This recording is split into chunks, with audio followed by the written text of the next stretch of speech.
He'll like his antics. He's got bad habits. And they got him. About a month ago, I went on internet dating. Nice, it's easy. It's like fish in a barrel. You know, big screen. But that barrel doesn't fit some of those fish. There's some big women.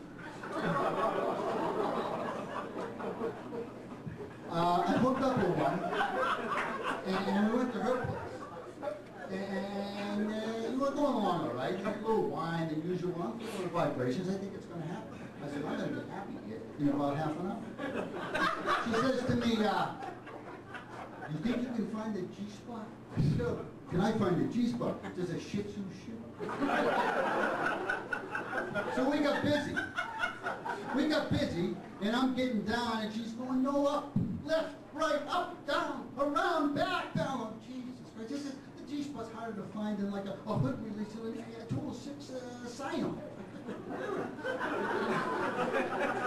She says, go for the lube. I said, the lube, is that near the G-spot? Is it up there? Is that, I'm looking, I can't find, she says, go for the lube. She says, no, it's next to the bed. I look on the side of the bed, and there's this thing, this gallon thing. You know when you go to the ball game and you get a dispenser with a handle on, you squirt mustard out? Like that, you know? It's fluorescent, so you can see it at night in the dark in case of emergency. You need it real quick. So she takes a whole wad of this, and she whips it in the happy spot. It's like taking a wad of cement and putting a big gaping hole in the sidewalk. And fill it in, you know. And then she says, take me. Oh God, please take me further. I was looking at her like, oh Jesus. So I stuck my weenie in there. I was like sticking it in like a triple decker cream pie. It was awful. It was terrible. So I took it out and it looked like a corn dog. It had been stuck in a McFluffy all day, a strawberry McFluffy all day. It was terrible. That's all I got, Seattle. Thanks a lot.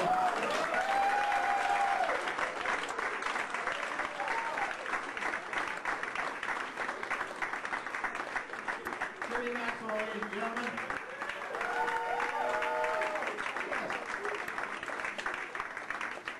It's available for children's birthday parties. You look absolutely stunned. I can't see your face, but I walked on stage and she was like this. What the hell did I just see?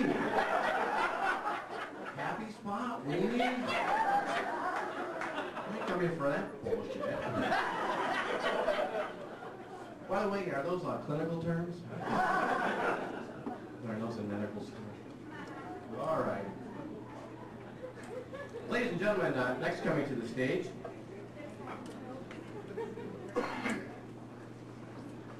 also hailing from the beantown of Boston, now residing on the east side, the ever-pleasant Paul Rafelson, everybody.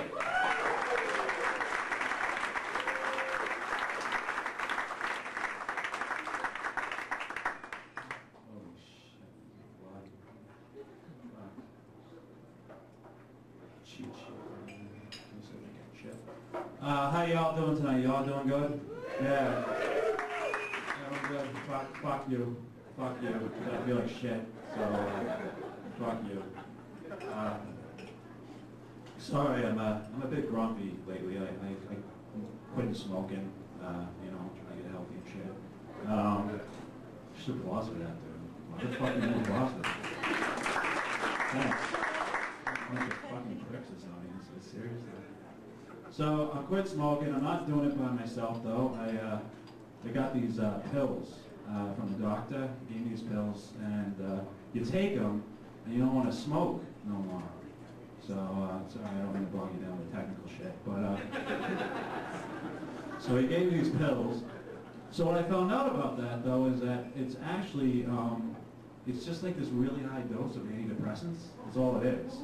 Which I'm thinking like, fuck, that's great, because I really fucking need them, you know? And the thing about antidepressants is like, I'll never go to like a psychiatrist? Like, are you fucking kidding me? Those fucking guys are scary. And I just lie to them anyway. You know what I mean? I never tell what's really on my mind. It's kind of like, I don't know, like when you go to the dentist, you know, you walk in the dentist's office and the first thing he says to you is like, you know, you remember to floss every day and all that shit. And you always say, oh yeah, every day, right? But he knows you're fucking lying. So I kind of have the same thing with a psychiatrist. I walk in, he's like, yeah, you know, you ever have those suicidal thoughts, ever think about slitting your wrists? I'm like, oh no, never. You know, covering up, you know, shit. No, not me, but, you know, I can't be honest, because, you know, what if he, you know, what if I say something really bad and he tells my boss, and that would suck, I'd get fired, I'd lose my job, and I really like being commercially, I like pilots, so, you know, so that would suck. But, yeah, so I got problems, I'm all sorts of fucked up, I acknowledge that. I blame my parents, honestly I do. Not because they touched me, they didn't do nothing bad to me, actually, I'm just kind of pissed because they fucked in the first place, you know? These selfish bastards, you know? Fuck them.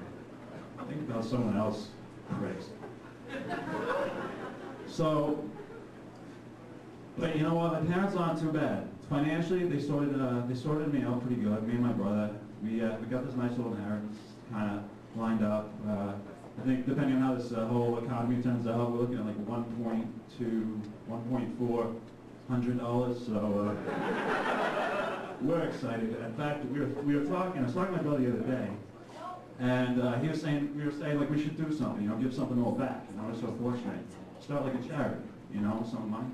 So we're thinking like something like feed the children. You know, something along the lines. But there's a lot of kids, so we kind of cut it down. We just did feed the child. We thought that would be, that's what we decided to do. And so we're thinking like we get some kid. Maybe we're thinking India instead of, you know, Africa. Just change it up. You know, let's start in business other places too. So we're thinking like, go find some kid in India and like send him like a $25 gift card to the Outback or something. Steakhouse. I don't know. Just an idea. But anyway, so I just moved here from Boston. Shocking, right? How'd you know? And I like it's kind of nice here. I went to Portland, Oregon. Anyone ever been to Portland, Oregon? God, Oregon's a beautiful state. I don't know. I think that's gorgeous. Mountains and fucking beautiful foliage and shit. If we have to say foliage. But it's really, you know, it reminds me of Vermont. Anyone been to Vermont ever? You know, it's really a lot like Vermont, just with a wicked bad meth problem. So,